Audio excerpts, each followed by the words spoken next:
there. Welcome to Ask Amy. I have a question today from Elaine. Let me find it. So Elaine says, I feel I could handle this pandemic a lot better if I didn't think, see if you can follow this, if I didn't think that not worrying about my great niece dying would cause her to get the virus and die. So in other words, Elaine is saying that it feels as if she doesn't worry, if she just goes on with her day, goes on with her life, isn't full of worry about her great niece dying, she feels as if something bad will happen to her niece. Again, say it the other way, that her worry feels protective in some way, like it's doing something.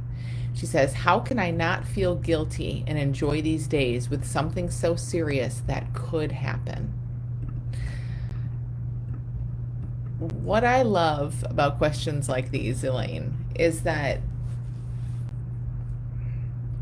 you know the truth. Like you know better.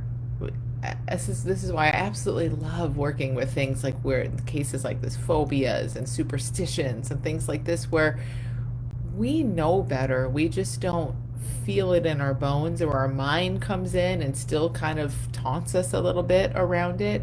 And so, and we start to listen to our mind, or we listen to our feeling rather than going with what we deeply know to be the truth. So there's no question in my mind, Elaine, that if we just sat down and looked at this and I said, hey, think about this, like, how in the world is your worrying about what could happen helpful? Like, how is it helpful? Maybe you could tell me, because people say this sometimes, like, oh, well, when maybe there's some theory, like when I worry, my mind's playing out all the horrible things that might possibly happen, and maybe it alerts me to one of those so that I can do something about it and stop it. Now, on some level, that makes some sense, right? It does seem like, it looks like on the surface of things, if we're in our heads thinking about something over and over again, maybe that's going to show us something that we couldn't see before. Now, that would make sense if our best resources and our best common sense and our clearest thinking and our best ideas came from habitual, repetitive, worry-filled thinking. If that were the case, then absolutely worry away, because there's a great chance of that being helpful. But that's not the case. Not even a little bit. In fact, it is the complete opposite. The more we're in this repetitive, habitual, worry-filled, nothing's actually happening, but what if, this could, this might kind of thinking, we are less smart, we are less wise, we are less responsive to actual things that are happening. Our vision gets narrowed. Something could be happening and we would miss it because we're caught up in this repetitive loop. Just the opposite of helpfulness happens when we're worrying about anything, no matter how likely it is, no matter what's going on, even if it's actually happening in front of you. It's not even that you're worried she might catch none of that has anything to do with it. She could have it, and your worrying isn't doing anything helpful ever. It just doesn't work that way. We don't work that way. But we get this backward, and not just you, Elaine. We've been kind of shown this other way. We've been taught to go into our heads so much so, and it starts to look protective, that it does in some weird way kind of make sense and feel right, that if I'm worried in some superstitious way, that might be helpful, and it just isn't ever.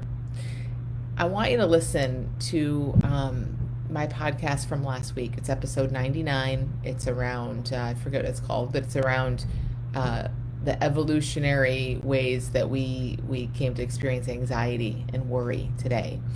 This fear thing, right? It's not anxiety, it's not worry, but fear is something that obviously incredibly helpful for human beings. And at the time and place that our brain has evolved to, which is about 200,000 years ago, fear was necessary. But the thing is, we felt fear and then we did something. We felt fear and then we did something because we were feeling fear in response to real life things in front of us. Someone was going to kill you, or you were going to starve to death, or you needed to find some shelter. Like it was immediate, real life, physical things right there, right now. So we could feel the fear and act on it. The fear went away, and we're like, oh, that's great. Awesome. This kept me alive one more day, right? Our world isn't like that. Our brain still works that way today, but our world doesn't work that way today. So your brain is still thinking, what could go wrong? What could go wrong? Oh no, fear.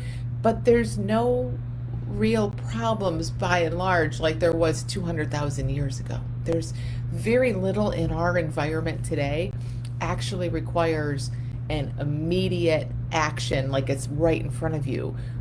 We've just evolved, our society has evolved past that, right? We have a lot of safety today.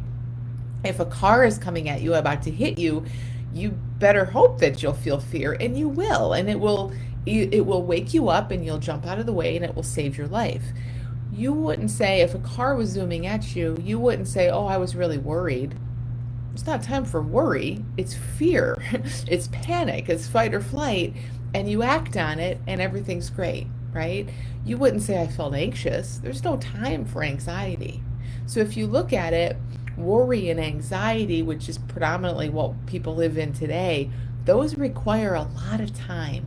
What that's showing us is our mind. There's no real problem. And Elaine, you say that perfectly. Like, she's your grandniece is however she is, but your whole worry and the whole superstition around this is that it's something that could happen.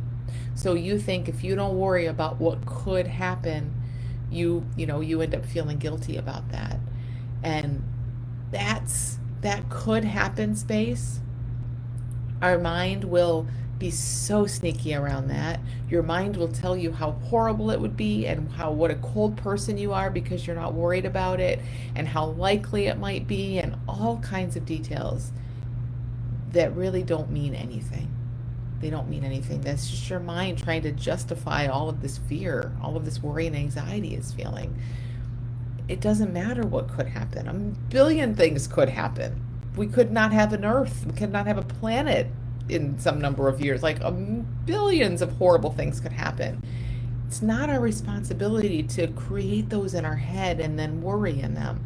All that does is suck the life out of whatever little time we have right now, and it doesn't help anyone. And in fact, again, I think it hurts. It hurts everyone. It hurts you for sure, and by extension of it hurting you, it hurts everyone you're around.